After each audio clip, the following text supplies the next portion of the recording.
I understand that today is Cultural Sunday. In the last Mass, we had fed everything in pidgin. Reverend, well done.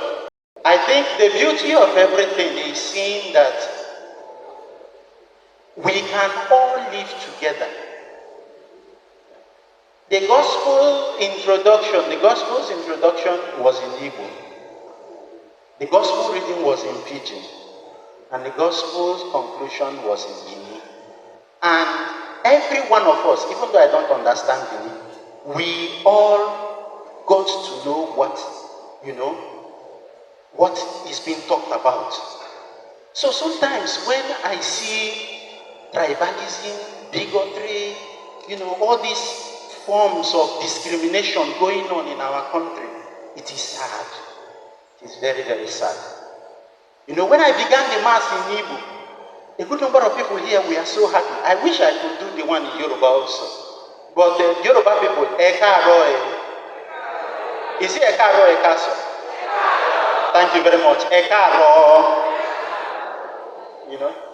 Hausa people are here. Inakwanamu. Lafia Kalo. Unkwana Lafia. Very good. So see, everybody is represented.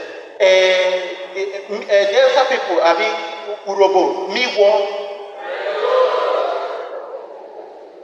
Everyone is represented here. So why is it that when we go out, we begin to separate ourselves? The beauty of our cultural identity is here.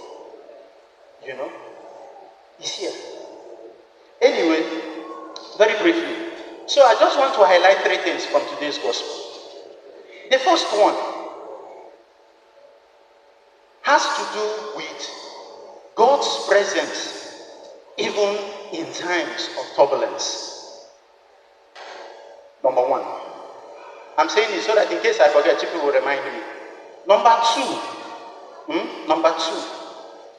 fear should not make us overlook the presence of Christ. Remember number 1, remember number 2. Number 3, we must always stretch out our hands to God when the storm, is around us, because He is always there to draw us out. Just these 3 things, and I will explain. When we read the first reading, I was thinking, maybe the best way to understand the first reading, and even the gospel, is to ask, where is God? But as I was reflecting, I said, maybe the best thing to ask is, am I able to find God even when things are not going well for me? The prophet Elijah in today's first reading, he was running away from King Ahab. He was being persecuted. And the Lord told him, go to the mountain. I am coming there. Go and wait for me. Now, someone as old as he is, with his high blood pressure, with his diabetes, with his, headache and malaria and typhoid fever, he went up the mountain waiting for the Lord.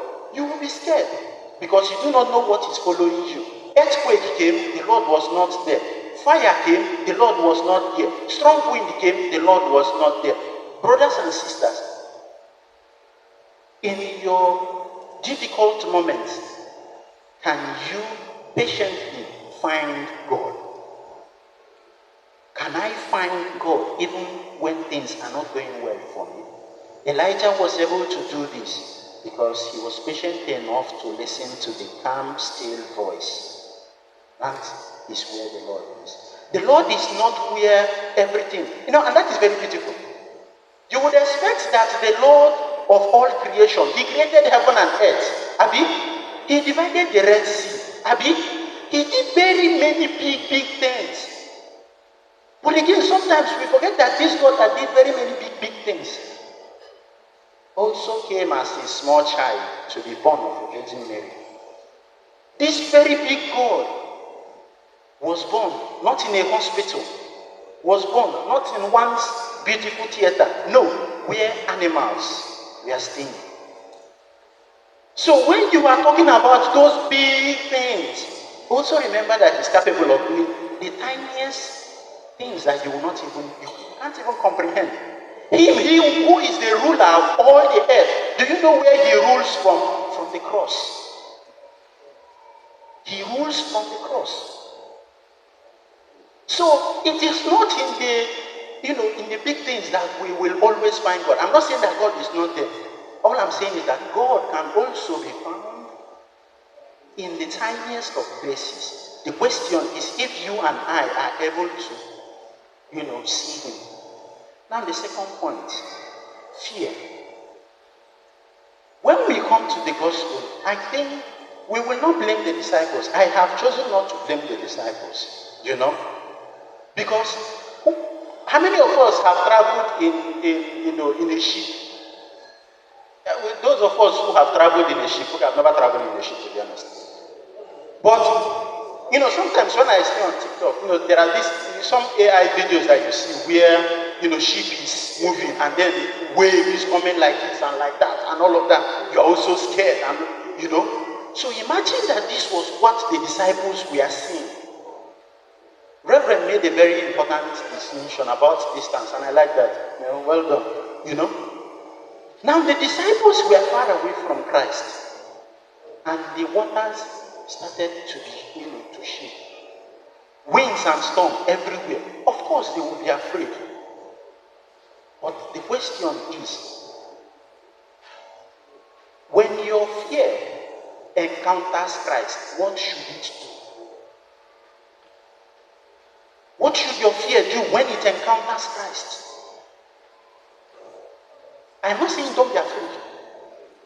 You can be afraid of what will happen tomorrow. You can be afraid of if you're going to eat tomorrow, if your job is secured for tomorrow, if your children will turn out as you want them to.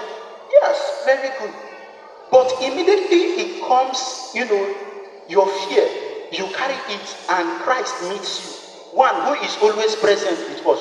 What does your fear do? Does your fear bow? Or does your fear try to supersede him who commanded? Pay attention, dear brothers and sisters. Who commanded? Do not be afraid. It was a command. It is not a suggestion. It is not try not to be afraid. Yeah? No, it is do not be afraid. And as a disciple, as a soldier of Christ, you are meant to obey. So the one who told you do not be afraid is standing in your presence, standing in front of you, or you have come to him with all your fear, yet you are still shaking. Be not afraid. Do not be afraid. That is a command. And he is giving you that command, not because he's a politician, not because he wants to make you feel good, not because he wants to make you feel, your mental health now is... No. He is giving you that command because he is the Lord of the universe. He created everything. So from his identity, he is telling you, don't be afraid. What you should do as a soldier, what you should do as a disciple is, yes, Lord, obey. Let that fear lie in the presence of the Lord. This was what he was telling the disciple. Whatever it is your problem is, your worries right now, whatever it is you are thinking of now, present it to the Lord and say, Lord, take over. That is what he wants of you. Because he understands, because he knows, because he is Emmanuel. The third thing. And so what happens when we sing like Peter? When we begin to sing like Peter? This is a question of faith. Dear brothers and sisters, the problem, when we see people, we have friends or family who have come to say they no longer believe in God and all of that. See, there are times when things will happen to you. You will ask if God exists. From my own experience, yes, ask that question. Don't be afraid to ask that question. Ask God if he exists. But the second thing about it is that where your problem will begin to come is if you allow that loss of faith to determine what you will do. Having the loss of faith is not a problem, but allowing it to determine your life, that is where katakata begins. So ask the question. Ask God where it is. Tell him that you are losing faith. But be like Peter, to be humble enough to stretch out your hand and say, God, help me. That is the way to live. That is the way to follow Christ. He didn't say it is all going to be smooth and all of that. And pay attention, in the gospel, Christ came to them while the ship was still, while the storm, he was coming to them while everything was still, he didn't come at the end. He didn't come in the beginning. He came when it was truly, truly troublesome. Are you following me? He came when it was truly, truly troublesome. So when you are going through your difficulties, when I'm going through my difficulties, we must always remember that even if God is silent, even if he doesn't say anything, he is always present. These are the three things I want you to go home with, dear brothers and sisters. Remember that God's presence is not determined by your turbulence. God's presence is not determined by your condition. He is always there. Do not allow fear take you away. Do not allow fear to determine how you come to Christ. Do not allow fear to move you away from what the blessings you are supposed to gain.